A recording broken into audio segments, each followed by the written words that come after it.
je vous disais que malgré tout ce qui m'est, toutes ces choses, ces révolutions qui me sont arrivées, je suis resté dans l'église. Et je me suis mis à étudier la Bible, à étudier à fond, à fond, à fond, à fond la caisse. Et j'étais très engagé dans des mouvements associatifs, dans les quartiers difficiles, avec les étrangers en Guadeloupe, à la télé, à la radio. Je me suis trouvé engagé dans toutes sortes de mouvements sociaux. On voyait en moi comme un Dominicain qui réussissait en Guadeloupe, qui avait de l'avenir apparemment. On voulait m'impliquer dans toutes sortes de choses. Et je suis resté là. J'ai continué à étudier la Bible et j'ai découvert des choses qui m'ont fracassé. Concernant justement l'église dont j'étais si fier.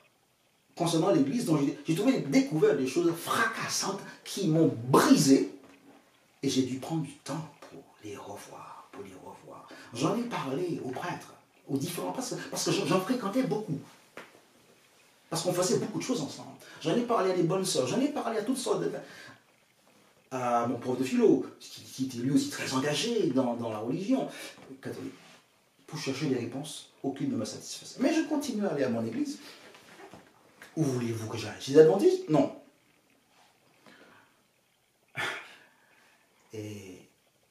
Mais c'est que j'avais découvert, rencontré le Christ. C'était ça la grande différence. J'avais rencontré le Père. J'avais rencontré l'Esprit. J'avais rencontré une vie autre. Une relation autre. Et je ne vivais désormais que par lui. Et toute ma vie se vivait à travers ce prisme-là. À travers le Christ. Je voulais être comme lui. Terminé, je voulais être comme lui, je voulais tout faire comme lui, je voulais qu'on me reconnaisse comme étant comme lui, c'est tout, terminé. C'est ça que je voulais. Et le Christ, c'est l'amour. Le Christ, c'est aider les gens. Le Christ, c'est écouter les gens. Le Christ, c'est créer des réconciliations. Je me suis retrouvé dans l'église catholique un dimanche matin. Et je suis là tranquillement en train de suivre la messe. J'étais quelques bancs avant la fin, mais il n'y avait personne derrière moi.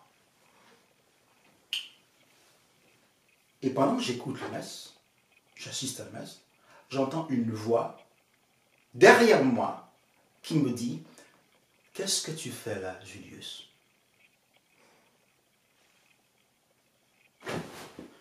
Je me suis retourné, je savais qu'il n'y avait personne derrière moi, mais je me suis retourné et il n'y avait personne derrière moi. Bon, un peu déstabilisé quand même, je me retourne et je continue à assister. Et j'entends la voix la deuxième fois, comme vous m'entendez maintenant, là, douce, hein, très douce. Qu'est-ce que tu fais là, Julius? Il n'avait pas eu besoin de me le dire 3 fois. J'ai compris. Parce que j'avais grandi, j'avais fait une expérience de rencontre avec le Christ. J'avais découvert le Christ tel que je ne l'avais jamais connu. Et puis, j'avais découvert des choses, des enseignements qui remettaient complètement en question tout ce que j'avais cru avant. Je me suis levé, je suis sorti de l'église et je ne suis plus revenu. Et je me suis dit, qu'est-ce que je vais faire maintenant? Eh bien, je me suis mis à étudier les enseignements de cette église adventiste. Et je me suis dit, mais je me retrouve, d'après ce que je découvre, j'ai essayé par différents moyens de sonder ces enseignements en relation avec la Bible pour voir ce qui tient, ce qui ne tient pas. Et finalement, quelques temps après, j'ai décidé d'aller rendre une visite. Et je me suis retrouvé là. Mais je me suis retrouvé là, parce que je n'ai plus à l'église catholique, je me suis retrouvé là avec ma mère et avec ce groupe-là que j'écoutais tous les vendredis soirs, chanter la chorale. Je me suis moi-même retrouvé là. Ça, c'était une révolution pour moi. De ne plus aller à l'église. Une révolution. De me retrouver là où j'avais maudit tous leurs dieux. Je me retrouvais là où je considérais comme une secte. Écoutez, comme la Bible dit, ne te vante pas du lendemain. Ne dis jamais, jamais. car tu ne sais pas ce qu'un jour peut enfanter. Il y a un proverbe créole, j'ai appris le créole guadeloupéen quand j'y étais, il y a un proverbe créole qui dit « Ce que tu ne sais pas, ce que tu ignores est plus grand que toi. Sois humble. Sois humble. » Je me suis retrouvé là, et c'était une révolution, un cataclysme à nouveau, un cataclysme. Et j'avais tellement d'autres questions. J'ai 19, 20 ans. Et tu vas commencer des études, tu voulais devenir un grand homme pour aider ton pays. Est-ce que tout ça joue aussi sur tes projets? Est-ce que... J'ai mon bac, et pendant l'année de mon bac, qu'est-ce que j'ai fait pour le bac? C'est pas un exemple à suivre. Hein. Qu'est-ce que j'ai fait pour mon bac? Eh bien, d'ailleurs, juste en passant, j'étais bon, je ne vais pas raconter tout ça, j'étais en S, première S, pour entrer en terminale D ou C à l'époque, scientifique, j'ai laissé tout ça tomber. Je suis allé en L, en littéraire, parce que pour moi la philosophie était plus proche de la théologie et tout ça, et du Christ que je cherchais. Mais finalement, j'ai passé mon année de terminale à visiter les foyers, à visiter des maisons, à frapper à toutes les portes, en demandant s'il y a quelqu'un qui a besoin d'aide là. Je suis un fou. Enfin, je veux dire, c'est impensable, c'est pas possible. C'était 180 degrés. Et là, je voulais parler que du Christ et aider comme il aidait. C'est tout ce que je voulais faire. Et tu as eu ton bac finalement? J'ai bah oui, je l'ai eu. Parce que bon, je l'ai eu, je travaillais, je l'ai eu. Et finalement, j'ai décidé, quand j'ai eu mon bac, j'ai décidé de partir. J'ai décidé de partir en métropole, en France. Je peux aller en Angleterre, parce que l'Angleterre, c'était mon pays, les États-Unis. Mais j'ai décidé d'aller en France, en métropole, mais pour faire des études de philosophie. Parce que je n'ai jamais abandonné mon projet. Philosophie, ensuite Sciences Po. Je voulais me donner les moyens pour obtenir quelque chose pour aider les êtres humains. Eh bien, j'ai loupé mon inscription. J'ai loupé mon inscription pour un certain nombre de raisons. J'ai loupé mon inscription et je me suis retrouvé en Guadeloupe après mon bac pendant une année. J'étais seul en Guadeloupe, ma mère, mon frère reparti à la Dominique. Je me suis retrouvé là. Et chaque fois qu'on me demandait, qu'est-ce que tu vas faire l'année scolaire prochaine? Puis je pars en France pour faire la philo, ensuite Sciences Po. Et j'entendais, et il faut dire que j'entends des voix à l'église et maintenant, une voix distinctement, comme je vous disais, qui me disait, tu feras théologie, pas philosophie. Chaque fois qu'on m'a demandé pendant une année, qu'est-ce que tu vas faire en septembre prochain, puisque j'ai raté l'inscription de cette année-là, je disais philosophie.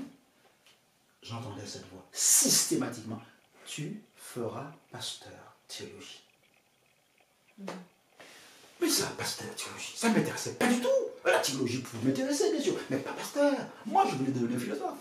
Moi, je voulais devenir politicien, Sciences Po. Moi, je voulais aider le monde, aider les gens. Et pasteur, ça ne m'intéressait pas du tout. Pour un certain nombre de raisons que je ne donnerai pas forcément. Premièrement, parce que ce n'était pas mon projet. Et puis, deuxièmement, il y avait des choses qui ne me plaisaient pas du tout là-dedans. Et puis, je ne me considérais pas comme un leader. C'est bizarre. Un mec qui ne se considère pas comme un leader, parce que pour être pasteur de plusieurs églises, s'occuper d'un tas de gens, il faut être un leader. Moi, je n'étais pas la carrure d'un leader. Je ne me sentais pas là-dedans. À la fin de l'année, septembre prochain, je devais prendre une décision. Je devais prendre une décision parce que j'avais la conviction certaine et nette que c'est Dieu qui me parle. Jésus dit, mes brebis connaissent ma voix et elles me suivent. Elles ne suivront pas un étranger. Je savais que c'est Dieu qui me parlait comme ça. C'est pas le diable qui me pousse à devenir pasteur. Et il manquait plus que ça. Mais au fond de moi, je reconnaissais la voix de Dieu. Mais j'ai résisté. J'ai dit pendant toute l'année, non, je ne devenais. Je disais à cette voix, non, non et non. Mais finalement, ce qui s'est passé, c'est que à la fin de l'année, je devais choisir entre suivre celui dont j'étais tombé amoureux, suivre ce que lui estimait être meilleur pour moi, ou suivre ce que moi j'estimais être meilleur pour moi. Et à la fin de l'année, j'ai capitulé. Je dis, je ferai ce que tu voudras. Mais, j'ai pas d'argent. Je n'ai pas envie. et je n'ai pas l'argent. Mais je reconnais que tu es mon directeur, mon ami, mon amant, mon père, ma mère, tout. Et je ferai ce que tu feras, ce que tu voudras. Je dis, j'ai pas d'argent, j'ai rien. Une année de théologie coûtait 30 000 francs à cette époque-là. Excusez du peu. Ou excusez du beaucoup, bah, excusez du beaucoup. 30 000 francs. Et je ne suis pas reparti à la Dominique pour saluer ma famille pour la dernière fois. Et qui est-ce que je ne rencontre pas à la Dominique après que j'ai dit à Dieu que je n'avais pas d'argent? 30 000, je n'avais même pas 1000 francs, c'est pas 30 000 francs, c'est pas 30 000 que j'avais. Je suis à la Dominique et c'est là que j'ai rencontré mon père pour la première fois de ma vie. J'avais 20 ans. Et j'ai parlé à mon père de mon projet et il m'a donné ce que j'avais dit à Dieu que je n'avais pas. Il m'a payé ma première année cash. Il m'a filé en espèces, s'il vous plaît, 30 000 francs. En dollars américains. Billets payés, tous les... J'ai dit, ce Dieu-là, il est terrible. Il est terrible. La foi, ça marche. L'abandon à Dieu, ça marche. Comme le meilleur guide dans cette vie. Pas pour aller vers des extrêmes, mais l'équilibre, comme Jésus faisait. Et voilà, je me suis retrouvé dans une école adventiste pour faire de la théologie. Mais attention, je suis parti là, mais j'ai dit, je reconnais que Dieu est extraordinaire.